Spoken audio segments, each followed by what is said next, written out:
이번 시간은 유통정보 OT를 진행하도록 하겠습니다.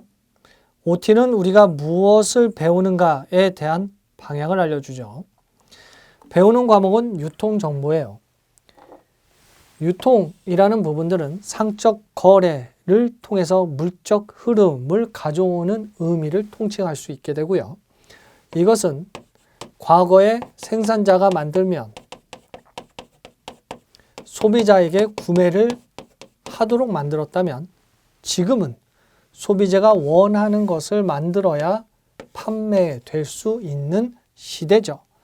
소비자가 무엇을 원하는가, 무엇을 필요로 하는 것이 곧 정보가 되고 이 정보가 경쟁 우위의 요소로서 작용하게 되는 정보화 사회가 돼요. 또한 유통정보에서 중요하게 생각하는 것 중 하나가 신속성인데 정보라는 것은 나 무엇을 원하는가 뿐만 아니라 나 언제 받기를 원해 라는 부분도 중요해요. 리드 타임을 줄이는 것이 중요하죠.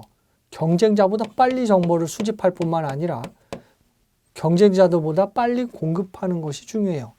그래서 정보화 사회에서 중요한 요소가 정보 시간이라고 이야기하죠. 이에 따라 정보의 중요성을 가지고 우리가 배우는 과목이 유통정보가 되는 거예요.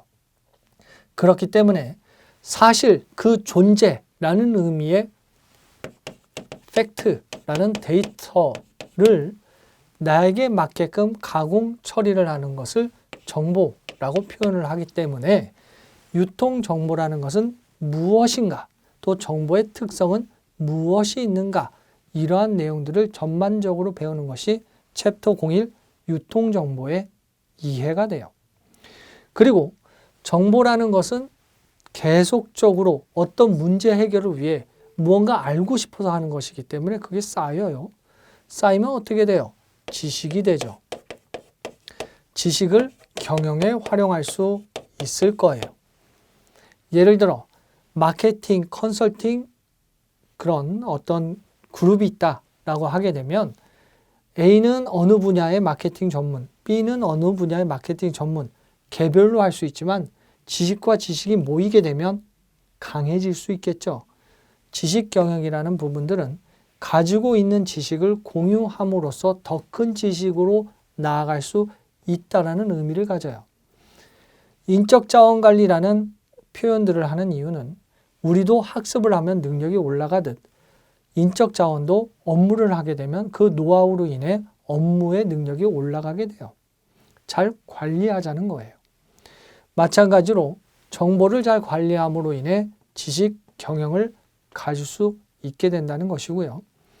정보 중요하고 지식 경영을 한다라고 하게 되면 유통 정보화 할 수 있는 기술들이 필요하게 되는데 정보 저장소라고 하는 데이터베이스와 정보가 외부와 통신할 수 있는 서버를 갖춰서 정보 기술들을 활용할 수 있게 될 거예요. 그래서 그러한 부분들이 문서와 문서가 서로 이렇게 보낼 테니 이렇게 받자, 우리 통신을 이렇게 하자라는 통신 규약인 프로토콜도 설정을 하고 문서를 표준화하는 EDI를 활용해서 거래가 이루어질 수도 있을 거예요. 정보를 위해 신속한 공급을 위해 생산자가 기업 내의 자원들을 결합시킬 수도 있고 원부자재 공급업자부터 경로상을 묶어버리는 서플라이 체인을 형성할 수도 있을 거예요. 기술은 우리가 추구하고자 하는 방향을 조금 더 윤택하고 또 조금 더 목표 지향적으로 만들어줄 수 있어요. 그리고 이러한 정보가 중요한 부분이기 때문에 기술이 갖춰지게 되면 그 기술을 활용하는 것이 중요하겠죠. 이 활용이라는 부분들이 챕터 04에서 배우시는 내용이에요. 정보가 중요한 사회이고 그 정보를 이렇게 형성이 되어지고 지식 경영으로 확대되어질 수 있는 산업들이 존재하고 그렇다면 우리는 이러한 것을 활용하기 위해 배우는 거죠. 전문가 양성이기 때문에 배우는 거예요.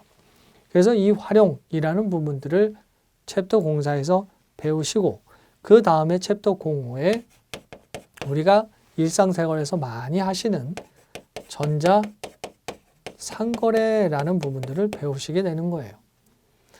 이렇게 구축이 되고 기술이 있기 때문에 기술에 의해서 전자적인 환경으로 거래가 이루어지고 그 거래의 안정성을 위해 결제라는 부분들의 금융적인 보안이라는 부분들이 중요하구나라는 부분들을 배우시게 되는 거예요. 그래서 유통정보에서 우리가 무엇을 학습하는가를 전체적으로 알고 각 챕터마다 무엇을 배울 것인가를 알게 된다면 이를 바탕으로 해서 유통과 물류에 대한 전반적인 전문가 양성을 위한 기본 경영 지식, 그리고 어디에서 거래를 하는 것이, 상거래 활동을 하는 것이 보다 큰 이익을 갖고 올 것인가 라는 분석을 하는 것. 그리고 이러한 흐름이라는 건 생산자는 과거에 내가 계획해서 만들면 팔렸던 시대가 아니라 원하는 걸 팔아야 되니까 포커스를 어디에 두어요? 소비자에게 두겠죠. 고객에 둘 거예요. 모여있는 곳, 시장이죠.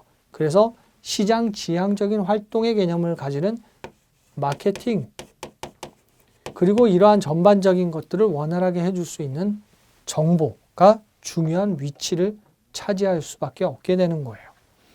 그래서 이러한 부분들을 전체의 맥락하에 이것을 배우고 또 그 챕터에서 무엇을 배우고 그를 통해 전문가로 양성이 되어진다면 시험 문제에 출제될 수 있는 부분들은 무엇인지 예상할 수 있게 되겠죠. 이 점 기억하시고 학습을 진행하시면 도움이 되실 겁니다. 수고하셨습니다.